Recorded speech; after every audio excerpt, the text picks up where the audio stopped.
So I've got a heated interaction here that I think we can learn from. And so when you hold up a sign that says that certain people have treated LGBTQ people wrongly, well, they have, and there's so much evidence for it. Mav, you might be exactly right about that. But I know I am. I have experiences and data to back it up. Obviously, some things have happened that have hurt them very deeply, and I'm sure they have a right to be hurt the way that they are. Unfortunately, most often when people are hurt and in pain is when they are most prone to hurt others. Okay, well, I'm sorry that people have treated you poorly, but you don't have to go on and spread these bigoted viewpoints on YouTube and Facebook like you do. It's just a bunch of misinformation. You have no idea. Mav, you have blood on your hands. Okay, Mav.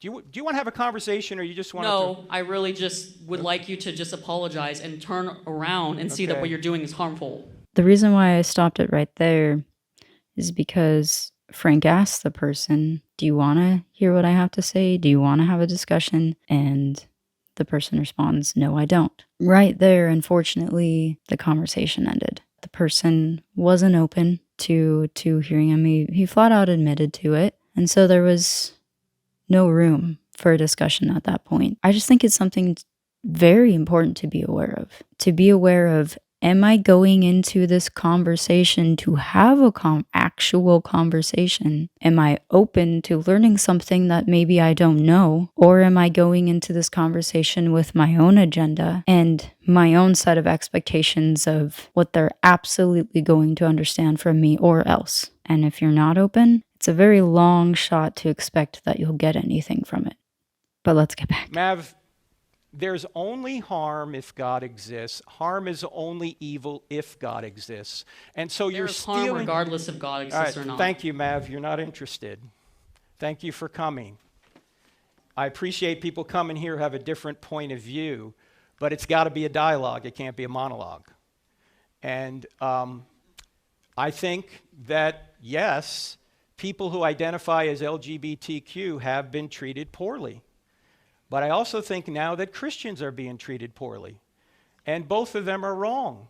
We ought to respect people even if we disagree with them. He's right. We do need to respect people even if we disagree with them. Can we go into a conversation with enough openness to be willing to hear what they have to say? And if at the end we still disagree, okay, you did your part, made the effort to genuinely hear them out, listen, and respect them. If you're going to expect someone to be open to you, to hear you out, to respect you, it only follows that you would be willing to offer the same. It's a really long shot to expect others to respect you when you're not willing to offer that same respect. I don't know what it would have taken to open up this individual's willingness to listen. I don't know if there was anything Frank could have done to open it up. There are some people who just are set. It could be that a little more understanding and validation from Frank would have helped some, and it could be that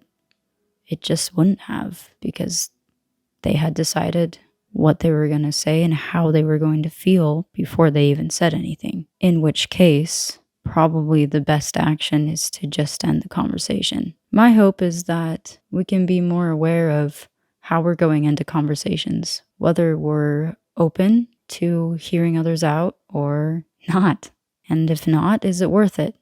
That being said, if you at all enjoyed this and would like to subscribe, please do. And if not, no worries.